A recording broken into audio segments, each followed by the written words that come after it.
I'm black, so I gotta be Morpheus.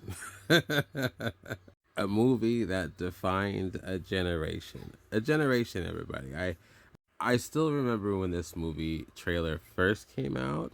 I was so excited. I was so hyped. I knew it was going to change my life forever. And boy, oh boy, did it. Don't forget to like if you like what I'm saying. If you don't comment anyways. Let me know what you think. Let's get started with this icon of a film. Show me. Okay. Did you guys know that Keanu Reeves had to lose 15 pounds and shave off his whole body for that pod scene just to give that emaciated look? It's a nice look, very sexy. Mwah. For any of you who do not know what this movie is about, for shame, I'm joking partially.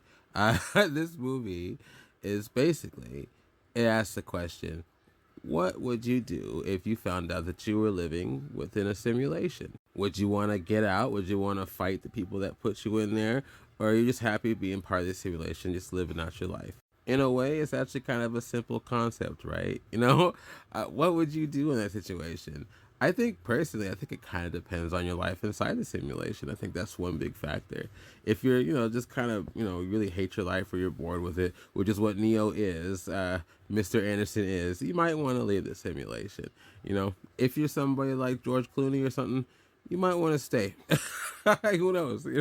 Because what they find out in the real world is pretty much a rags kind of a story. You're eating a kind of protein gruel. Everybody's wearing weird wool clothes. Everything's dark and drab. The sun's destroyed. You're being constantly hunted down by machines. It's really not a happy existence. You kind of ask yourself, is the truth really worth all of that? There's a lot of martial arts here. I think that's one of the biggest appealing things here. This movie solidified Keanu Reeves as an action star. Icon, really. This movie here, the one that Will Smith turned down, man, could you imagine Will Smith being in this role of Neo? Oh, man. Will Smith is already an interstellar celebrity. If he had taken on this movie, he would have been godlike. But anyways, I digress. The fight scenes are just fantastic. All of them are. I don't care. Did you know that the opening fight scene with Trinity actually 6 months of training and only 4 days to shoot? Fantastic scene. The first time you even get a chance to see bullet time. We have all the cameras set around the actor and it rotates around them as they're doing a really awesome, fancy, badass move. Yeah, this movie. This is the blueprint for that stuff. Neo's combat scenes are amazing. Lawrence Fishburne's combat scenes are amazing. Hugo Weaving as Agent Smith, one of the most iconic, really the best bad guy ever. I didn't care about Hugo Weaving at all before this movie. Seeing him as Agent Smith, top-notch villain, and really, to be honest with you, Agent Smith is the reason why I actually still love the Matrix trilogy. One of the big reasons why I can't get behind Matrix Resurrection. It's no Hugo Weaving, man. If you don't have Hugo Weaving in there, you do not have the Matrix. It just doesn't work. Lawrence Fishburne's Morpheus, man, such an iconic mentor character there. When you think of mentors, when you think of Jean-Luc Picard, you think of Professor X. Oh yeah, I'm thinking of Patrick Stewart twice here. And you're thinking about Morpheus, man. Thinking about Yoda, Obi-Wan Kenobi. You know what I mean? Morpheus is like right there along with everybody else. And when you think about douchebag traitors, you think about Joe Pantoliano.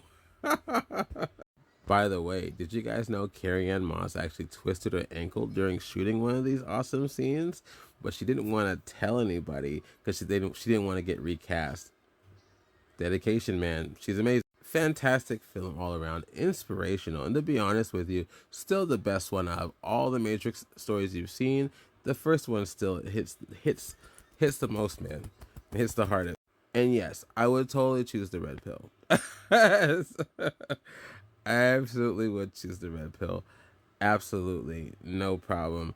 I would want to be part of the truth, just because just to be real with you, like I don't know if I could live a life knowing it's a simulation. The only thing that would keep me in the simulation, and I really do mean this, is my kids. If my kids weren't real, then I would probably stay. Isn't that interesting? Okay, let me know what you think. I love my kids so much. I would have to stay for. And yeah, I'll talk to you later.